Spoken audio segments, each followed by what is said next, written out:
Welcome back to the deep dive.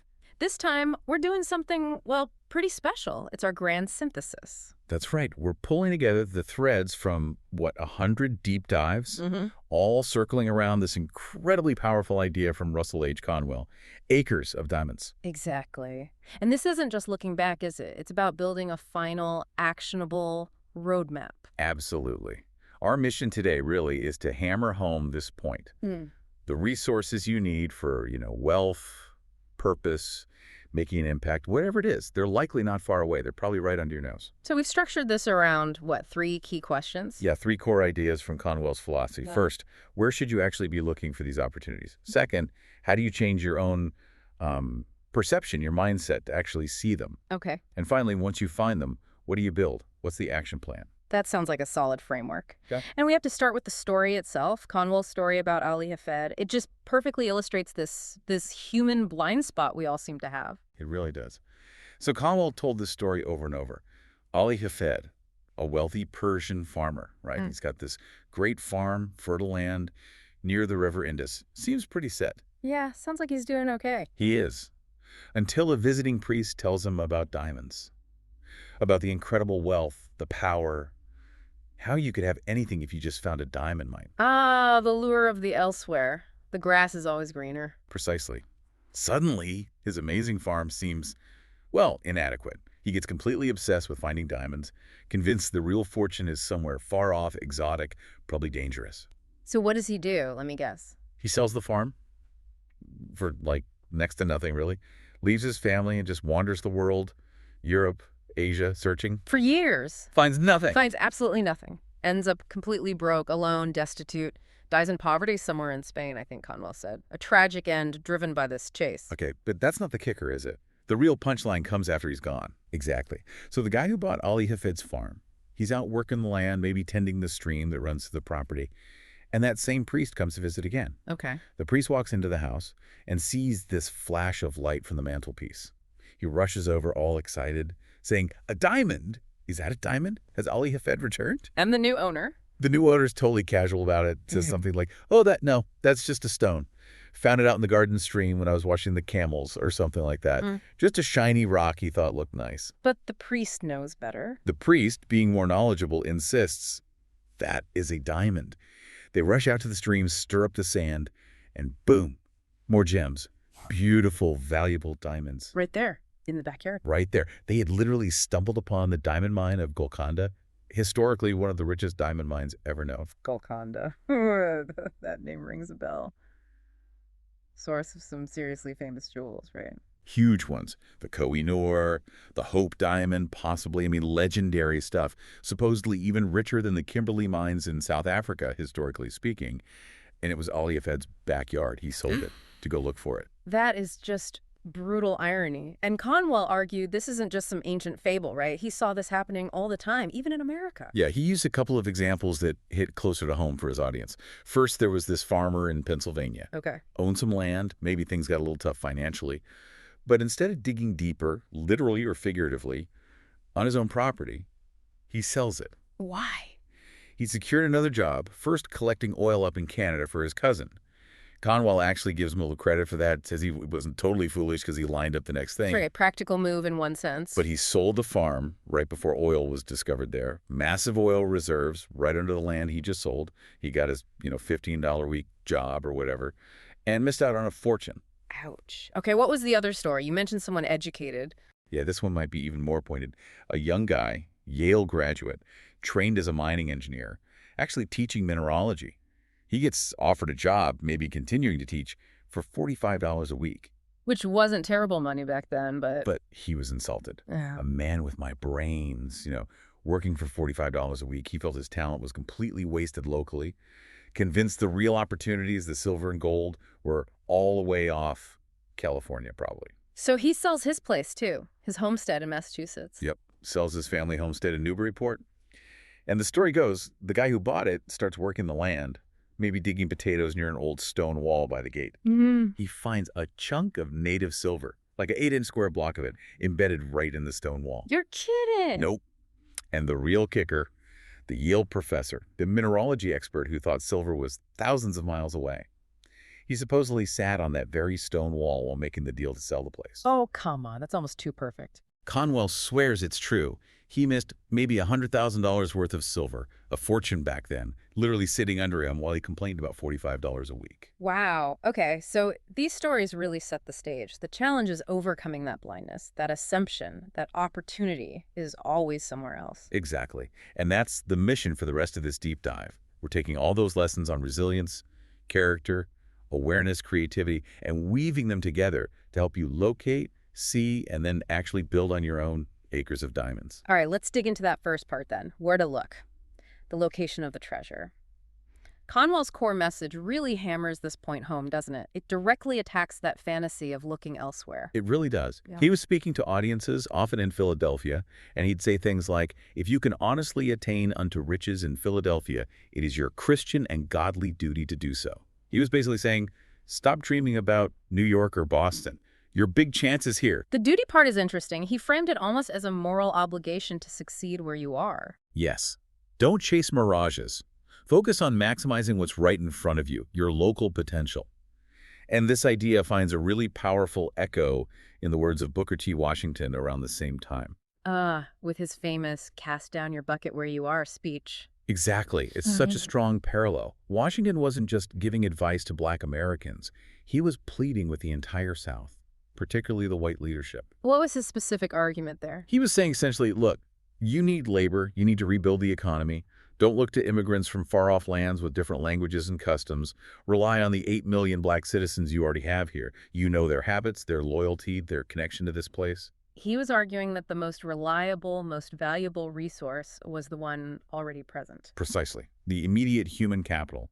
And he painted a picture of mutual benefit if they would just cast down the bucket, invest in, and rely on the Black population. How so? What were the predicted benefits? Tangible economic growth.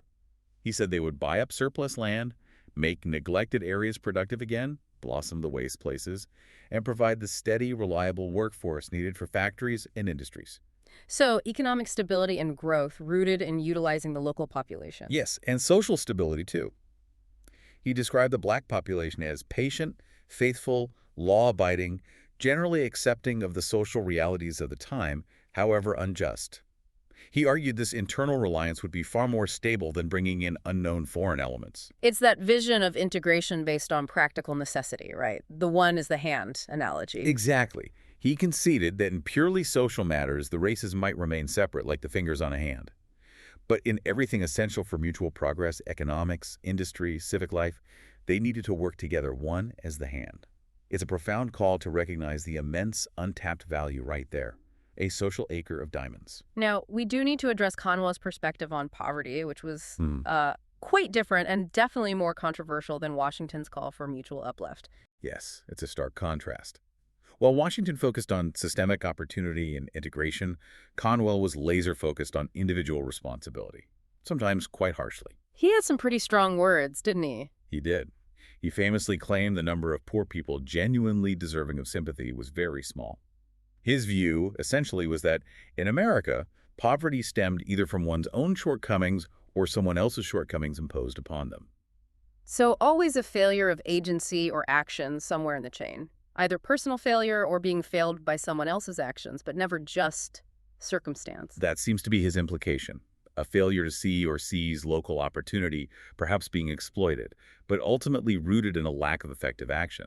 He saw poverty not as just a condition, but as fundamentally all wrong, something to be actively overcome, not just managed or pitied. So reporting this neutrally, the key takeaway for us isn't necessarily to agree with his assessment of poverty's causes, but to understand the absolute premium he placed on personal agency. Exactly. His whole philosophy rests on rejecting victimhood and taking action. If you're waiting for a distant ship to come in or blaming external factors, you're missing the point. You're failing to work the acres you already possess. It's all about moving towards action, using what's local. And that connects to his famous line about capital, right? Absolutely. If you have not capital, young man, I am glad of it. It sounds counterintuitive. Yeah. Glad you don't have money. But his point was, what you need is common sense, not copper sense. He saw a lack of capital not as a barrier, but as a stimulus. It forces you to be resourceful, innovative, ingenious. It forces you to rely on common sense, which, for him, was the real fundamental asset. So Ali Hafed's problem wasn't a lack of initial wealth, it was a lack of common sense about where the real treasure, the diamonds, were located. Precisely. Common sense would have told him to examine his own stream before selling everything and wandering the globe. Lack of capital forces you to use that common sense. Okay, so we know where to look locally, focus on proximal assets, cast down your bucket. But as that Yale professor's story showed, just being in the right place isn't enough if you can't see the opportunity, or if you lack the internal fortitude to act on it. Exactly. Which brings us to the second part. The tools for discovery. This is about inner character, proactivity, the internal map you need to navigate those acres of diamonds. And you argue the starting point here is integrity. Why integrity first? Because without it, any external gain is built on sand. Seneca warned about this centuries ago. He said the only real good, the kind you can pursue safely, comes from within. What did that entail for Seneca? Things like a good conscience, honorable goals, right actions. And he had this great phrase, living an even and calm way of living which treads but one path. Treads but one path. I like that. It speaks to focus, doesn't it? In contrast to being distracted or pulled in multiple directions. Precisely. He contrasted with people who were just swept along, like objects afloat in a river. They bounce from one thing to another, reacting rather than choosing. Seneca's point was about deciding what you truly value, what path you want to tread, and then having the discipline to abide by that decision. That internal consistency, that commitment, creates stability. It's the bedrock. And that stability, that ability to stick to a chosen path, flows directly into the idea of proactivity, which Stephen Covey championed so effectively. Right. The idea that you're not just a product of your circumstances. You're the programmer. Covey argued proactivity is the fundamental habit. It changes your whole relationship with the world. It's essential for seeing and acting on those hidden opportunities because you believe you can act. He gave us that practical exercise, the 30-day test. Can you recap that? Sure.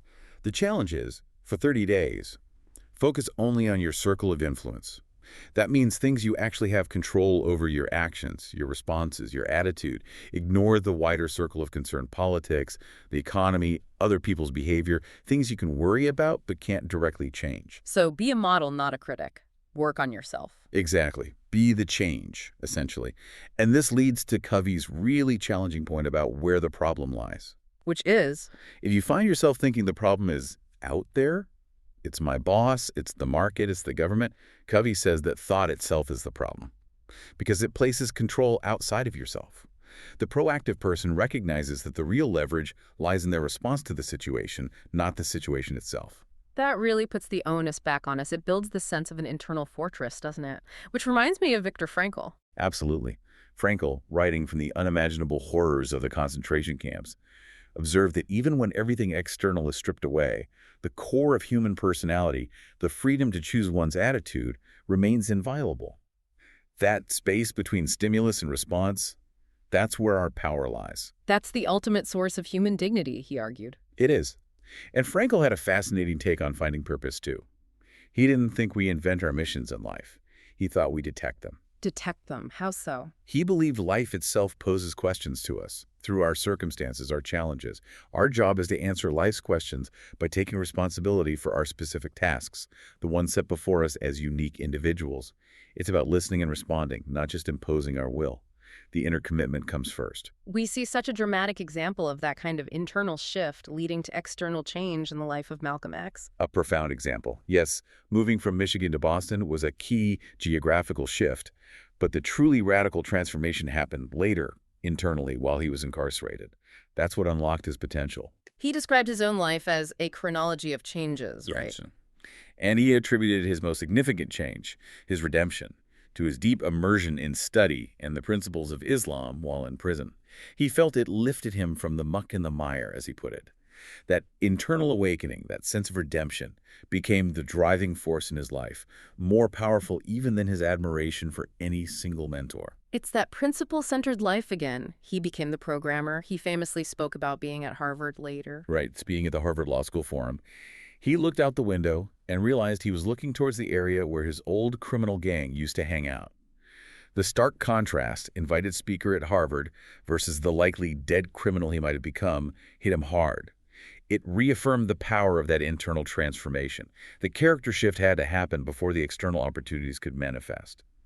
Okay, so if inner character and proactivity build the map, how do we sharpen our vision to actually read it?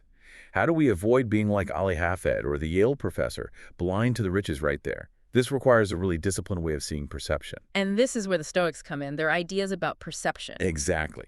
For the Stoics, perception wasn't just passive seeing. It's how we interpret events, the meaning we assign to them. And this is crucial. They believed perception must be disciplined. Disciplined against what? Against our own internal biases. Uh-huh. Prejudice, prejudgment, expectation, wanting things to be a certain way, and fear, letting anxiety color how we see things.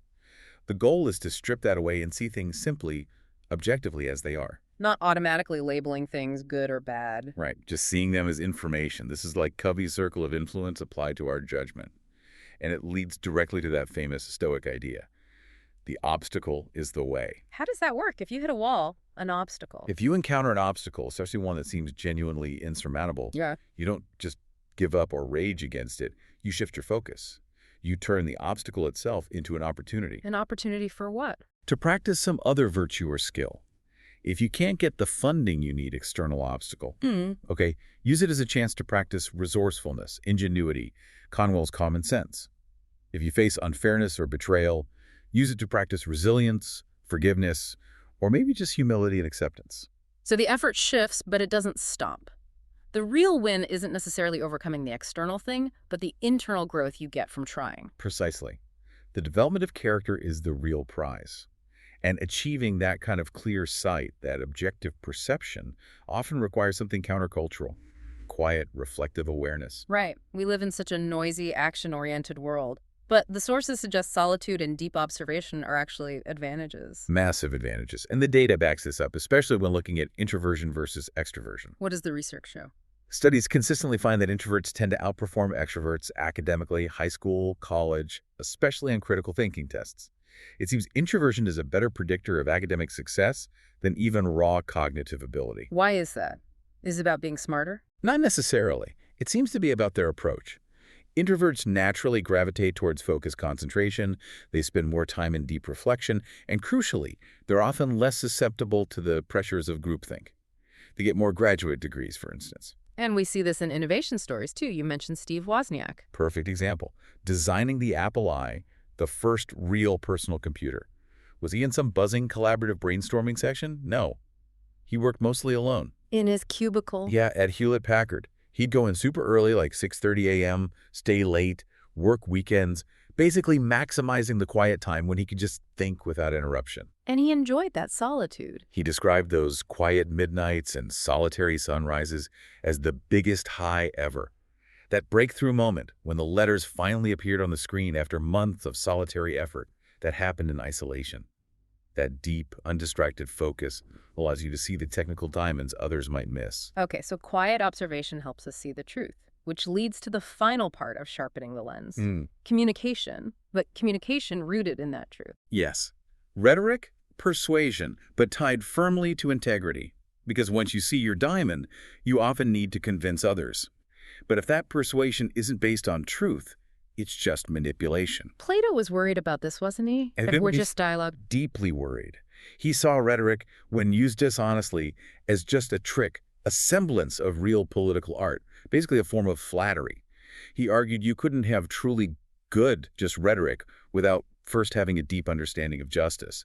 Otherwise, you're just making things sound plausible, not true. Preferring plausibility to truth. That sounds familiar. Doesn't it? And later Roman thinkers like Cicero and Quintilian built on this. They stressed that a truly effective orator couldn't just fake the emotions they wanted to inspire. They had to actually feel it. Yes.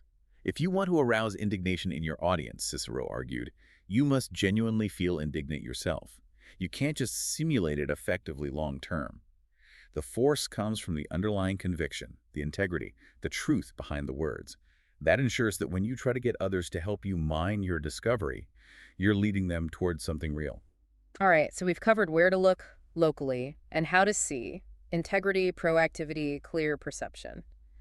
Now, the final piece. What to build. How do you actually mine those diamonds and create something lasting? This involves action, influence, legacy. And a key concept here, especially from the world of business strategy but applicable to life, is the hedgehog concept from Jim Collins's research. The hedgehog concept. Right. This isn't about being clever like a fox, trying lots of things, but knowing one big thing deeply. Exactly. It's about achieving crystalline clarity, simplifying a complex world down to a single organizing principle based on deep understanding.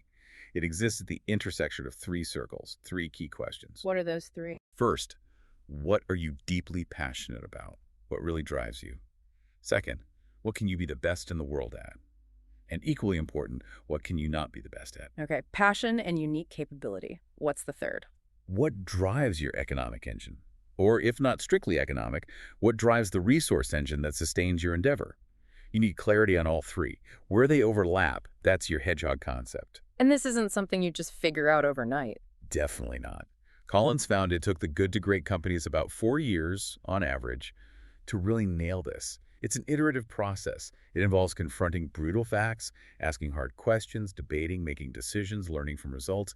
It's persistent, disciplined work, not a flash of inspiration. It's the mining process, really. Ongoing effort based on that initial find. Perfectly put. And interestingly, the leaders who guided companies through this process were often, well, not flashy. Like Darwin Smith at Kimberly-Clark. Exactly. Or Alan Wurtzel at Circuit City. Remarkable leaders, incredibly effective, but relatively unknown outside their industries. They weren't obsessed with personal fame. They were focused on building the company, the institution. They had the humility needed to face the brutal facts and subordinate their ego to the hedgehog concept. That focus on building something real, something beyond ego, connects nicely to ideas about creativity, doesn't it? Turning inward for fulfillment. It really does. Julia Cameron's work on creativity strongly emphasizes this. She argues we need to nurture our own creative autonomy, to trust our inner compass rather than constantly looking outward for validation or direction. She talks about seeking mystery, not mastery. What does that mean? It means follow what genuinely intrigues you, what See. sparks your curiosity, even if it doesn't seem practical or fit some external definition of mastery. Don't force yourself to read a dull textbook just because you feel you should. Explore what actually calls to you. And she believed creative blocks often come From competition, comparison, and trying too hard to fit into other people's plans for us. We get blocked when we neglect our responsibility to our own unique interests, our own inner diamond field. Focusing on that internal curiosity is the best defense against becoming like Ali Hafed, always chasing someone else's definition of treasure. Okay, so you find your hedgehog, you nurture your inner creative drive, but then you need to bring it into the world. This brings us back to Conwell and influence. Yes, finding your acres of diamonds is step one. But Conwell himself was incredibly successful, not just because he was enthusiastic, but because he excelled at putting that enthusiasm into others. He inspired action. That personal influence is key to lining the diamonds effectively. You have to model the conviction. You do. And this links to research on high performers. They often adopt a martyr's mindset. They actively study success in themselves and others. They analyze the beliefs and behaviors that lead to results, understanding that our deeply held beliefs act like commands, driving our actions almost automatically. So you internalize the possibility, model the behavior, and influence others through that genuine conviction, which leads to the ultimate goal, legacy. Right. Using the wealth you've uncovered, whether it's financial, intellectual, creative, not just for yourself, but for a larger purpose. Building something that lasts. And Theodore Roosevelt had that powerful phrase for this. He did. His watchword, especially in fighting for social justice, was spend and be spent. He believed it mattered little if any single individual succeeded or failed in the short term. What mattered was that the larger cause, the progress of humankind, must not fail. It's a call to pour everything you found in your acres of diamonds into making an impact. A full commitment. A full commitment. And Conwell, in his closing remarks, brought it back to mutual benefit. He said the royal road to true, lasting wealth isn't about hoarding. It's about the person who goes through life dividing with others, demanding their own rights and profits, absolutely, but also ensuring they give every other person their rights and profits. That sounds a lot like Booker T. Washington's vision of mutual progress again. It's a beautiful synthesis, isn't it? Finding your personal diamonds ultimately enables you to contribute to shared prosperity and stability. The ultimate act of mining is using the wealth for the common good. So there we have it, our grand synthesis. Acres of Diamonds isn't just a story, it really is a kind of ultimate curriculum. It truly is. Yeah. It teaches that the essential resources aren't hidden in some far-off land. They're right here, hidden in plain sight, waiting to be It's recognized. the location. It's local. You have to cast down your bucket where you are, overcome that lure of the distant fantasy, and work with the assets, the soil, the people, the ideas right in front of you. The map to find them, that's internal. It's integrity and proactivity. Building that solid inner core, that ability to choose your path, take responsibility, be the programmer of your own life. And the tool you use to read that map and see the diamonds. Disciplined observation and truth-seeking. Sharpening your perception, filtering out the noise of bias and fear, seeing things clearly, even seeing obstacles as opportunities. Exactly. And the final goal, the mining operation itself. It's action, influence, and legacy. Driven by that focused clarity, the hedgehog concept, and fueled by a willingness to spend and be spent for a purpose larger than yourself, always ensuring mutual respect and benefit. It's a powerful, integrated path. As we wrap up not just this deep dive, but this whole series, we wanted to leave you with one final thought. It's about purpose, memory, and responsibility. Elie Wiesel, writing about the Holocaust in Jewish history, spoke powerfully about the human capacity, the human commitment to remembrance. He noted how Jews commemorate events from thousands of years ago, the destruction of the temple in 586 BC, the exodus from Egypt, as if we had left Egypt ourselves just yesterday. That capacity to carry memory, to feel connected to events across millennia is profound. It is. So the question we leave you with is this. If we are seemingly designed to remember, to carry the weight of history and tragedy and triumph so deeply, Then what active responsibility do you have right now, today, in creating a life story, a legacy that is so grounded in purpose, so filled with integrity, so impactful that it deserves to be remembered? Maybe not for millennia, but by the next generation or two. what diamonds are you unearthing and polishing right now? What are you building or creating today that you can look at, honestly, and say, in Kurt Vonnegut's simple, perfect words, this is exactly as it should be? Thank you for joining us on this incredible journey through so many sources, culminating in the synthesis. We hope it helps you find and build upon your own acres of diamonds.